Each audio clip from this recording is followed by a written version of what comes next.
I normally shoot on a Sony Burano every single week, but for the last few months I've been shooting on the Blackmagic URSA Cine 12K, and that has left me with a lot of questions. Some of you are going to love what this camera can do, while others will probably hate it. Either way, this thing changes the game, just probably not in the way you think. The first thing that's going to hit you about this camera is the size. Now, I'm no stranger to a heavy rig. I've shot Alexa and Venice plenty of times over my career. But if size to price ratio was a metric that anybody cared about, then the URSA Cine would definitely be the undisputed champion. I'm a little torn on the build quality, as I did own an URSA Mini G2 for many years and absolutely genuinely loved it. So in many ways this camera feels very familiar, and that is kind of the problem. With the jump in price, I was expecting a jump in build quality, and where there is little improvements, like we now have rubber buttons that feel much better and they glow up, which is an improvement, overall the build quality materials feel very similar to the previous URSA cameras.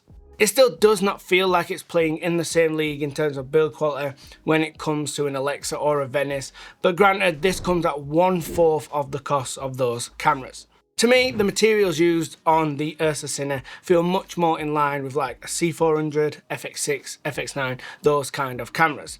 The review unit Blackmagic sent out come with a top handle, the EVF and the shoulder plate. Let's start on the shoulder plate. I'm really not a fan. It's too big, it's too heavy, and it adds unnecessary weight to an already really heavy camera. But the EVF and top handle are genuinely great. The EVF itself is easily one of the 2 or 3 best I've ever used. It continues those rubber light up buttons and lets you start recording, false color, zoom in, all the stuff you want directly on the EVF, and the image quality of the display is also fantastic. On the back of the body there are these 2 antennas that I can only describe as Wi-Fi antennas. They're very similar to something you get on a home router, which is a bad thing, as they feel like they're really cheap and could break at any moment.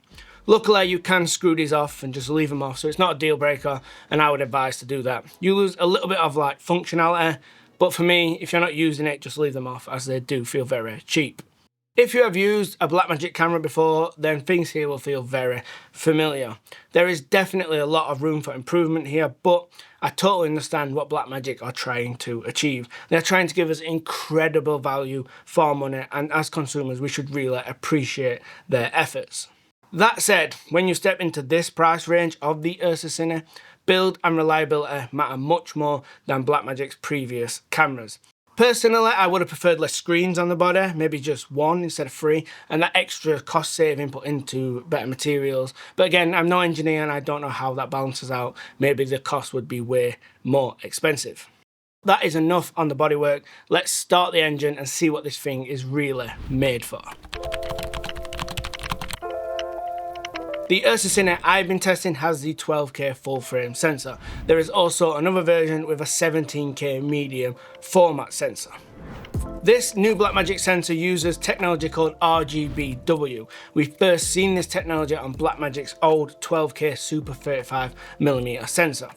Team 2 Films have done an amazing breakdown on the technology behind the sensor, so if you want to go into that rabbit hole, I will link that below in the description. But to oversimplify it, the RGBW technology allows for in-sensor scaling. Simply, you can record 8K and 4K from the 12K sensor without compromising quality or codec efficiency. A lot of people might see 12K in the name of this camera and think, well, I don't need 12K. Good, because this camera is far from about shooting in 12K. It's about getting all the advantages of a 12K sensor: more detail, higher dynamic range, better image fidelity, and capturing that in 8K or 4K. That's enough talk about the specs. What do the images actually look like?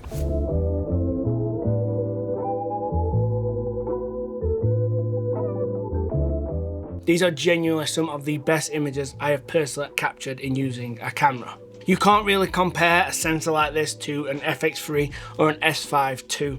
It's definitely in the range of the Burano, Venice, even Arri Alexa and them kind of levels. Now, before I get carried away with myself, I want to actually break down what I like about it and what I think makes this image so spectacular. The colours are very rich and dense. They are far from accurate in terms of what your eye sees, but this is done in a very appealing way. They lean very green and warm, and this is kind of what the OG Alexa cameras used to do. If you've used one of those cameras, you'll definitely know what I'm talking about. They are not natural, but they are cinematic, and I'm not talking like Instagram cinematic or cinematic look cinematic. I mean like high-end film production, genuinely like detailed, high fidelity cinematic. Simply incredible. I've not shot on the new Alexa 35, but for any camera I've worked with, and I've worked with Venice, the old Aries, this is simply the most dynamic range I have ever experienced in a camera, which is fantastic. It is a noisy sensor, very Alexa-like once again, so do not expect any good low light performance. Even on a bright day at native ISO, you can still find noise in the shadows, but it is very organic and very film-like. If you underexpose it though, things will get ugly very quickly. It is good to remember here that that is not the camera's fault. As camera ops and cinematographers, we need to learn how to expose our sensors, so that is fully down to us. This thing has beautiful highlight roll-off, extremely soft, and the contrast at native ISO out the camera is chef kisses. If you drop below native, things get punchy real fast. This is kind of normal in cameras that are built in this way though, and it's easy to kind of fix that in post. Pushing and pulling the images in post is a pleasure. As you've guessed, this thing needs very little work out of camera. You drop in your B-roll files and do your color management and it just looks stunning. And with those Blackmagic raw files, you've got loads of kind of freedom to do anything you would like to the images. Now, here is probably the first drawback in terms of image quality. This thing does not offer what my Sony Burano offers in terms of recovery. Maybe in highlights it does, but underexposing the sensor, as we mentioned, things can get really noisy really quick. And that is kind of the trade-off for the textures and fidelity that Blackmagic provide. Sony is known for clean shadows. Blackmagic is known for textures. With the nature of these two looks, one is always going to be better at recovering underexposed footage. I don't think I need to go deep into frame rates and resolutions here, as simply this camera gives you more than you could ever imagine at this point in time. Personal favourite of mine is the 8K open gate 120 frames per second.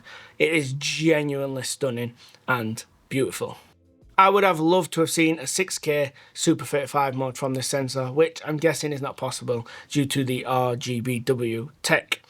I just think 6K is the perfect acquisition resolution right now for delivering in 4K, as it gives you a little bit of room to crop in and out, and you're kind of stuck between 8K or 4K, which is fine, but if I'm being super picky, 6K would be nice. To sum everything up, this sensor is absolutely incredible. It is genuinely one of the best digital sensors we have seen to date, with the only real downside is that it's not the best when underexposed and recovering that footage. But any professional will tell you that image quality is only one piece of the puzzle. What is the ergonomics and functionality of this camera like to use in the real world? All these opinions and thoughts are referencing my own productions and shooting style, because obviously it's kind of hard for me to put myself in a shooting style that I don't do on a weekly basis. That said, I am smart enough to understand that this camera was probably not made for me. I will touch on the 12K upcoming Pyxis in a sec, but first let's talk about what this camera is like to use. Coming from someone who shoots on a Sony Burano on a weekly basis, which is arguably one of the most feature-packed, most ergonomic cameras we've seen today, it would be super easy for me to be super harsh on the URSA Cine's design. And yes, I find the design and function of this camera really awkward and hard to work with. I did not have a cage on the review unit, and I was absolutely blown away that a camera of this size only has 2 mounting points, and they are so close together that my Easy Rig blocks both, allowing me to mount nothing else. And this made me build some kind of awkward rod system just to get a wireless feed on the body. A cage would probably solve this, but it's a strange oversight knowing how people are going to rig and use this camera. And then there's the power setup using B-mount batteries. Again, I get that Arri have done this with the 35 and this may be the future that's coming in, but it is just extremely awkward for everyone who already is in the V-mount or gold mount system. We already have our lights and our monitors and our feeds and everything else built around V-mounts, meaning we can't really switch to a new system until it has been fully adopted, what could take decades. I did do a little bit of research online and read that there is a way to get a V-mount on the URSA Cine, which is good, and another workaround, but it's just that the workaround just kept stacking up. Now the media module. On paper, this is a brilliant idea. In reality, it's a bit of a nightmare. Do not get me wrong, I totally understand what Blackmagic are trying to achieve here. I've owned multiple NAS setups with 10 gigabit Ethernet, going to multiple editors here at this production company, and that has been game changing. But this kind of in-camera SSD module to a rack mount server module, it is just too expensive and too much hassle. Even if the high speed drives are necessary to capture that 12K in high frame rates, I totally get it. That said, we now have the CF Express reader module for the URSA Cine, which is good, but again, another workaround. The startup time is bad. The button layout I don't personally find great. The 3 screens on the body is unnecessary in my opinion, especially knowing that I'm going to be mounting an EVF or an external monitor on top also, or even both. If you mount an EVF and an external monitor, that means your camera package will have 5 displays. Now the silver lining here though is Blackmagic's menu system. It's no secret out there that Blackmagic has by far the easiest to use and best menu system. I would drop that menu system in my Sony Burano in a heartbeat. But outside of that menu system and that beautiful sensor, they are the only 2 things I would take and put inside my Sony Burano.